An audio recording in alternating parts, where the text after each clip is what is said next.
شاید امیر محترم کی سیاست انسانی جذبات کو کوئی اہمیت نہ دے، لیکن میں شوہر اور بیوی کی ذہنی ہم آہنگی کو بہت ضروری خیال کرتا ہوں، مگر میری بد نصیبی یہ ہے کہ اس نعمت سے محروم کر دیا گیا۔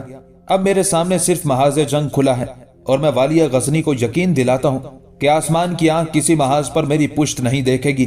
امیر محترم نے مجھے زمین کا جو ٹکڑا اور وراثت میں بخشا ہے، میں اس کے طول و عرض کو اتنی وسعت دوں گا کہ آل یزجرد اس کا تصور بھی نہ کر سکے گی۔